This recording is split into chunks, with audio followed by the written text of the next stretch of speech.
Hello दोस्तों, हमारे channel में आपका बहुत बहुत स्वागत है। हमारी एक सीरीज चली हुई थी जिसमें हम ज्योग्राफी के नेट क्वेश्चन प्रीवियस करवा रहे थे।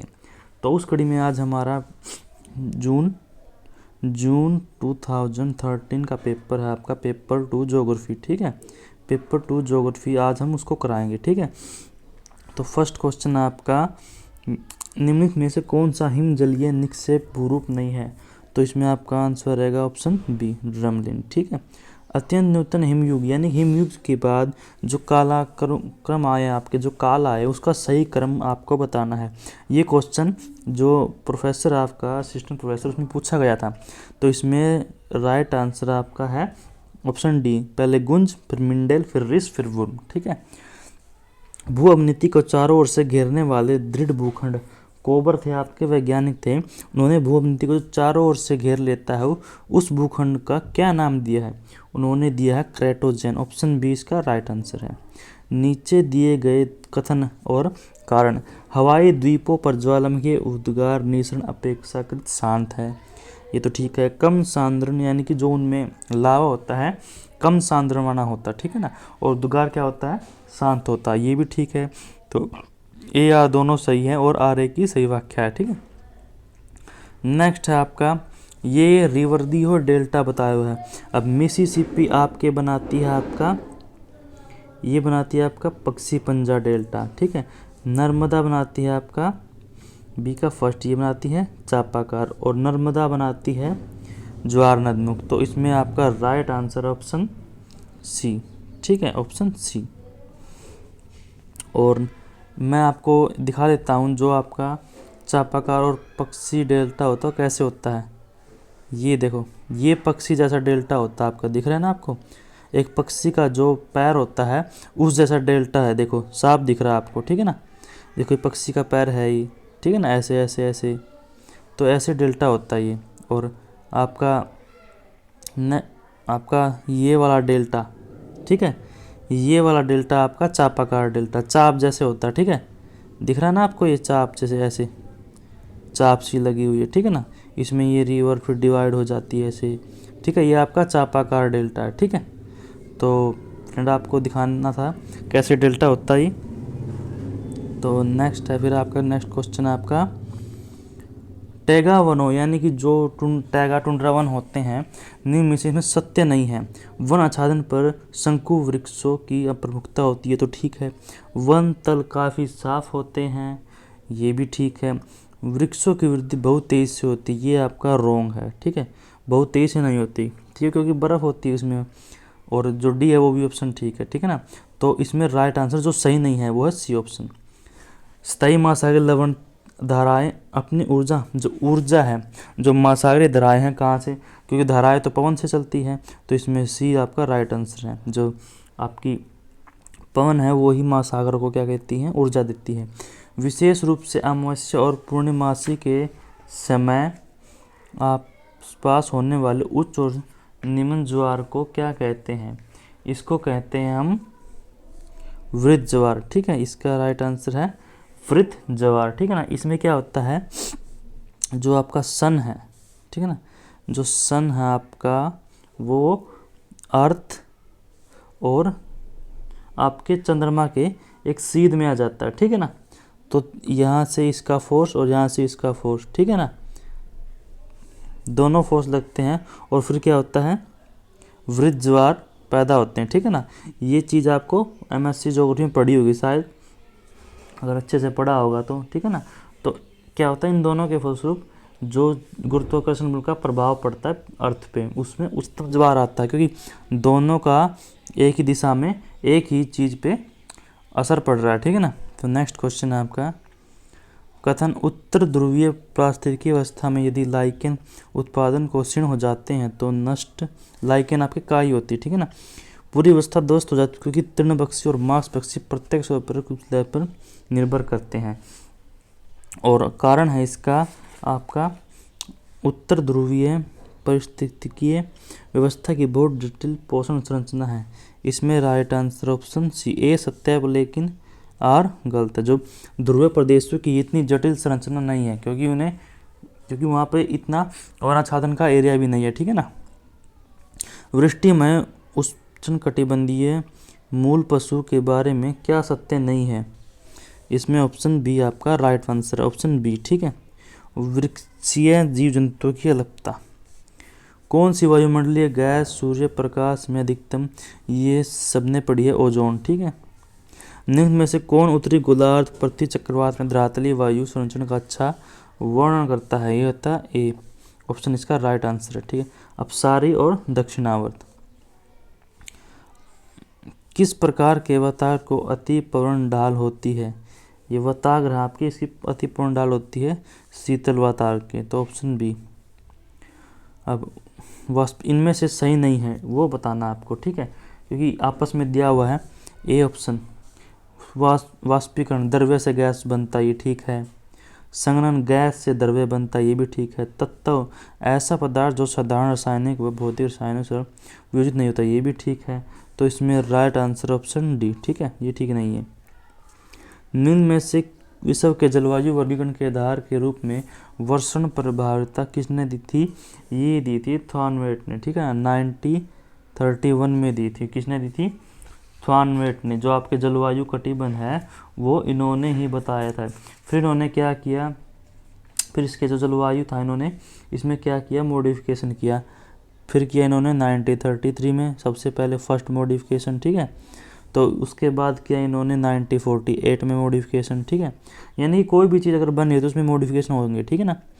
तो 1955 में, यानी कि इन्होंने 3 बार इसको मॉडिफाई किया।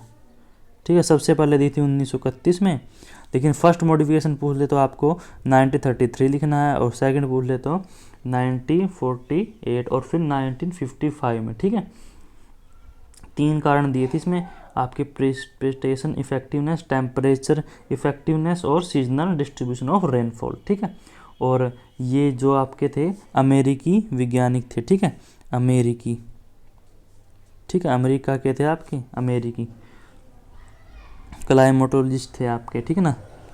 नेक्स्ट आपका, निम्न में से कौन सा युग्म सही सुमेलित नहीं है? वही आपका कौन सा सही नहीं है वो बताना है।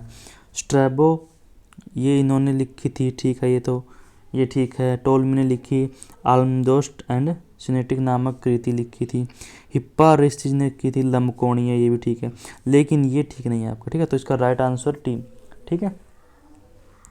नेक्स्ट आपका, निम्न में से कौन से भूगोलवेत्ता ने सामान्य भूगोल वर्सेस आपका विशेष भूगोल रखी थी? ये थे आपके बर्नर्ड वेरिनियस ने। ठीक है ना, बर्नर्ड वेरिनियस थे। इन्होंने कब रखी थी? इन्होंने रखी थी 1650 में। ठीक है ना, 1650 में इन्होंने इस, और किस में बताया था? अपनी बुक लिखी थी इन्होंने। ठीक है, बुक लिखी थी जोग्राफिया जर्नलिस्ट। ठीक है ना, जोग्राफिया जर्नलिस्ट बुक लिखी थी, और इन्होंने इसमें ये जो विशेष भूगोल है और सामान्य भूगोल को अलग अलग बताया, और इसमें 2 पार्ट रखे थे इसने, जनरल एंड स्पेसिफिक। अगर पूछ ले कौन से पार्ट थे तो आपको पता होना चाहिए। ठीक है ना, जनरल और स्पेशल। ठीक है, 2 पार्ट रखे थे बर्नर्ड वेरिनियस ने। ठीक है, तो इसका राइट आंसर मैंने बता दिया, बर्नर्ड वेरिनियस। ठीक है, तो नेक्स्ट क्वेश्चन चलते हैं हम।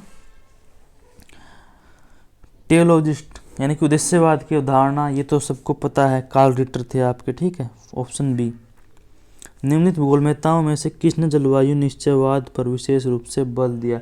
निश्चयवाद तो हंटिंगटन थे, एल्सवर्थ हंटिंगटन ने निश्चयवादी थे। ठीक है, क्षेत्रीय विभेदन की अवधारणा में भी क्या कहा जाता है? इसमें क्षेत्रीय अध्ययन कहा जाता है। ठीक है ना। ग्रीक भूगोल में, ग्रीक स्कॉलर थे आपके जो भूगोलवेत्ता, उनका क्रम लिखना, सही क्रम, सबसे पहले कौन आया फिर उसके बाद। तो इसमें राइट आंसर एनेक्सीमेंडर है। ठीक है, ये आए थे एनेक्सीमेंडर आपके 610 BC में। ठीक है, उसके बाद आए हेरोडोटस। ठीक है, हेरोडोटस आए थे 425 BC में। BC पहले आएगा। ठीक है ना, और AD बाद में आता है। ठीक है, क्योंकि BC के बाद AD है। ठीक है, तो इसमें आपका पहले BC आता है फिर AD। ठीक है ना, ये काल है आपके, याद रखना। अगर आपको ऑप्शन में BC और AD दे, तो अगर 2 ऑप्शन BC के हैं 2 AD के, तो सबसे पहले BC ही आएंगे। ठीक है ना, नेक्स्ट आपका एरोस्थनीज। एरोस्थनीज आया था आपके एरोस्थनीज आया था आपके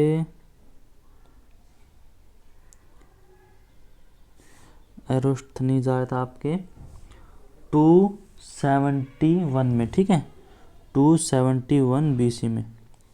और फिर हिप्पाक्रस आया आपका 190 BC। ये काल भी आपको नोट कर लेने हैं, ताकि अगर काल के अकॉर्डिंग पूछे तो आपको याद रहे। 610 BC में एनेक्सीमेंडर सबसे पहले, फिर 425 BC में हेरोडोटस, फिर एरोस्थनीज 271 BC और 190 आपके हिप्पाक्रस, ठीक है। तो नेक्स्ट चलते हैं हम। ये कुछ विद्वान हैं, उनकी विशेषता बतानी है। इसमें मैं आंसर बता देता हूँ, ऑप्शन ए इसका राइट आंसर है। बायनबेरी थे आपके नगरीय भूगोल के, कार्ल शोर थे सामाजिक भूगोल के, डोरेन में से अमूल प्रत्नवादी थे, और ओ एस्पेट थे आपके क्षेत्रीय भूगोल के। नेक्स्ट क्वेश्चन है आपका, ये आपको इसमें से कोई एक जिन्होंने प्रस्तावक और नगरीय सिद्धांत के बारे में नहीं दिया। होमर होयोट थे क्षेत्रीय सिद्धांत के थे, ठीक है, और सिनक्लेयर थे केंद्रीय सिद्धांत। ये आपका गलत आंसर, ठीक है। तो इसका राइट आंसर आपका ये होगा, ठीक है ना। क्रिस्टोलन ने केंद्र स्थल सिद्धांत दिया, हैरिस ने बहुकेंद्रक सिद्धांत दिया, ठीक है। कोड उपांत 24 क्वेश्चन आपका, कोड का प्रभुत्व रहता है जबकि उपांत निर्भर रहता है। यह निर्भरता क्रोड और उपांत के बीच मुख्यतः उत्पादन विनियम। तो इसका राइट आंसर है ऑप्शन ए, ठीक है। नगरीकरण की तरुण अवस्था ये होता है। ये क्वेश्चन कुछ डाउटफुल है, क्योंकि कई बार नेट है इसमें आंसर ये बता सकता है और ये, तो इसमें ये डाउटफुल क्वेश्चन रहता है, क्योंकि नेट अपने अकॉर्डिंग ही बताता है, ठीक है ना। क्योंकि कई बार ये क्वेश्चन ठीक रहता है, तो इसमें क्वेश्चन में मैं कुछ नहीं कहूँगा, इसको आपको पता करना और मुझे कमेंट बॉक्स में बताना, ठीक है। विकासशील देशों में अप्रवास के कारण कुछ भागों में जनसंख्या दबाव बढ़ जाता है। ऐसे भागों की विशेषता होती है, जनसंख्या दबाव बढ़ता है तो ऐसे, क्योंकि रोजगार ज़्यादा होंगे तभी जनसंख्या तो कोई ना कोई कहीं से कहीं ना जाएगा, तो रोजगार के कारण ही जनसंख्या दबाव बढ़ रहा है। विश्व के विभिन्न भागों में एस्टेट कृषि है। तो आपको बताना कौन से देश में कौन सी कृषि किस नाम से जानी जाती है, एस्टेट कृषि, ठीक है। तो इसमें लेफेंडिनिया आपके यूरोप में जानी जाती है, रेंचिज आपके एंग्लो अमेरिका में, फेजेंडा लैटिन अमेरिका में, प्लांटेशन एशिया में होता है। तो इसमें राइट आंसर आपका ऑप्शन सी, ठीक है। तो ऑप्शन सी इसका राइट आंसर है। जलवायु के प्रमुख प्रभाव के कारण विशेषकृत मृदा को निम्न के रूप में जाना जाता है। सुस्त्री मृदा, ठीक है ना, सुस्त्री मृदा। निम्न में से कौन सा विश्व की कृषि का विटले वर्गीकरण के अति महत्वपूर्ण कारकों में से है। जो आपके विटलेस थे, आपके विटले से उसने वर्गीकरण किया था, तो इसमें सबसे महत्वपूर्ण बताया था उन्होंने कृषि का प्रक्रियात्मक रूप, फंक्शनल जो रूप है आपका स्ट्रक्चर, वो बताया। निम्न में से किसने सबसे पहले कृषि उत्पादकता के कोटि क्रमिक गुणांक विधि का ये किया था, MG कैंडेल ने, ठीक है ना। इन्होंने कोटि क्रमिक गुणांक दिया था। गिब्स मार्टिन सूचकांक किसके लिए है। गिब्स मार्टिन सूचकांक ऑप्शन बी फसल विविधीकरण 1962 में दिया था इन्होंने, ठीक है, याद रखना डेट। गिब्स मार्टिन सूचकांक 1962 फसल विविधीकरण, ठीक है ना। मंगोलॉयड प्रजातियों में अधिकांश प्रमुख जो मंगोलॉयड है, जो जिनकी आंखें बिल्कुल जैसे चाइना वालों के होते हैं ना, वो मंगोलॉयड होते हैं आपके, ठीक है ना। तो इसमें उनका खून होता है बी, ठीक है, खून होता है बी। और आपके जो काकेसाइड है, यानी काके मंगोलॉयड हो गया आपकी ये जनजाति, इनको डिवाइड किया गया है। काकेसाइड ये होते हैं श्वेत, जो आपके गोरे लोग होते हैं उन्हें काकेसाइड कहते हैं। इनमें ज़्यादातर ए खून पाया जाता है बजाय बी के, ठीक है। ये भी याद रखना, काकेसाइड में एक और आपके मंगोलॉयड में बी। और जो आपके मंगोलॉयड यानी कि जो निग्रो होते हैं, निग्रो यानी कि काले लोग, उनमें ए और बी दोनों होता है, ठीक है, ए और बी पॉजिटिव दोनों होते हैं। नेक्स्ट आपका समाज सूच आंदोलन संयुक्त राज्य अमेरिका USA में 1960 के दशक में तेजी से बढ़ा। अमेरिकी समाज में विविध सामाजिक समस्याओं के पैदा होने से बढ़ा। तो इसमें राइट आंसर है आपका ऑप्शन आपका राइट आंसर है इसमें ऑप्शन बी, ठीक है, ऑप्शन बी इसमें आपका राइट आंसर है। ए आर दोनों सही है, ए आर ए की सही व्याख्या है। निम्न में से कौन सी उपप्रजाति काकेसाइड प्रजाति से संबंधित नहीं है? इसमें आपका ऑप्शन ए रहेगा, ठीक है ना। ये एस्कीमो नहीं है, काकेसाइड से संबंधित मैं कुछ प्रजातियां बता देता हूँ। नंबर 1 है भूमध्य सागरीय, एनु, सेल्टिक, नॉर्डिक, अल्पाइन, पूर्व बाल्टिक, ठीक है ना। तो नॉर्डिक है, सेल्टिक है, बाल्टिक, ये तो आपके हैं, लेकिन एस्कीमो इसमें शामिल नहीं है, ठीक है। जो काकेसाइड होते हैं यूरोपियन होते हैं, यूरो, अफ्रीका और एशियन कुछ पार्ट होता है, ठीक है ना। पूरे तो यूरोपियन हो गया आपके। तो भूमध्य सागरीय, एनु, सेल्टिक, नॉर्डिक, अल्पाइन, पूर्व बाल्टिक, ठीक है। क्षेत्र अच्छे सेवक लेकिन बुरे स्वामी होते हैं, यह किसने कहा था? जो क्षेत्र अच्छे सेवक होते हैं, ये कहा था आपने सीसी कार्टर ने, ठीक है। परिवहन लाइनों या सिंचाई वाहिकाओं के साथ विकसित क्षेत्रों को क्या कहा जाता है? जो ये कहा जाता है अक्षीय क्षेत्र, ठीक है ना। जो पाइप लाइनें होती है ऐसे ऐसे, ठीक है ना, और सिंचाई वाली एक अक्सा बन जाता है, ठीक है ना, यहीं से चले जाते हैं सिस्टम, यानी कि ट्रांसपोर्ट पाइपलाइन एक अक्षीय क्षेत्र बन जाता है। निम्न में से कौन सा कथन सही नहीं है? इसमें आपका ऑप्शन बी, ठीक है, ये सही नहीं है। प्रादेशिक नियोजन के निम्नलिखित उद्देश्यों में से कौन सा अत्यधिक महत्वपूर्ण है? जो प्रादेशिक नियोजन है इसमें सबसे महत्वपूर्ण है ऑप्शन ए, निव्यवस्था संवर्धन और सामुदायिक निर्माण। प्रदेशवाद अभिव्यक्ति है, पर जो प्रदेशवाद है किसकी अभिव्यक्ति है? ये है आपका स्थानीय व्यक्तिवादिता, स्थानीय निष्ठा और सांस्कृतिक क्रिया होगी। अब भारत में इस्पात केंद्रों को ईस्ट टू वेस्ट लगाना, यानी कि फर्स्ट, सेकंड, थर्ड और फोर्थ। फर्स्ट पे कौन है? तो इसमें राइट आंसर आपका ऑप्शन सी, पहले दुर्गापुर आएगा, फिर जमशेदपुर, ठीक है, फिर राउरकेला, फिर भिलाई। ये राष्ट्रीय राजमार्ग बताने कौन सा नगर किस राष्ट्रीय राजमार्ग पे है, आपको जो आता सबसे पहले वही करना है, क्योंकि क्वेश्चन करने का ये सबसे बेस्ट तरीका है इस क्वेश्चन में। अब देखो दिल्ली कोलकाता आपके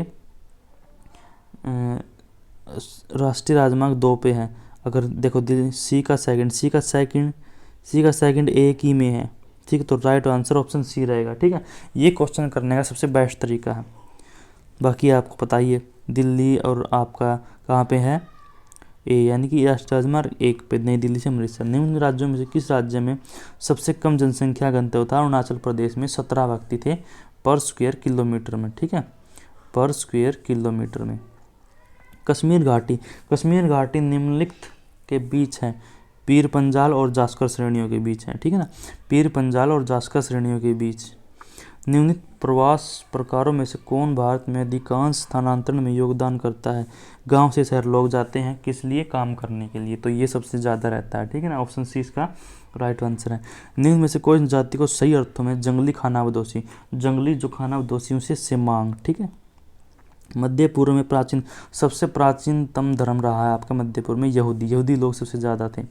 निम्न में से कौन सी विधि किसी क्षेत्र के अलग अलग आकार के ग्रामों और नगरों को दर्शाने के लिए ये बिंदु और गोला विधि सबसे बेस्ट रहती है? ऑप्शन डी 48 आपका, ये आपकी हाइट बतानी है, लैंडसेट कहाँ पे हैं और आपके IRS स्पॉट इकोनॉमिक्स, तो इसमें राइट आंसर है ऑप्शन डी, लैंडसेट आपकी 705, IRS आपके 904 और स्पॉट आपके 832 और इकोनॉमिक्स आपके 681। निम्न में से पड़ोसी विश्लेषण प्रस्तुत किया था किसने किया था? क्लार्क और इवांस ने। लिस्ट फोर सेंसर का स्थानिक पथ प्रदर्शन कहाँ है? कितना मीटर का है आपका? 5.8 मीटर का। तो ये आपके कुछ क्वेश्चन थे, ठीक है ना। ये UGC नेट 2013 का आपका पेपर था जो मैंने अभी कराया, ठीक है ना। तो बने रहिए दोस्तों हमारे साथ, ऐसे ही हम और वीडियो लाएंगे, और हमारे चैनल को लाइक कर दीजिए, सब्सक्राइब कर दीजिए, ठीक है। तो मिलते हैं अगली वीडियो में फ्रेंड्स, थैंक यू।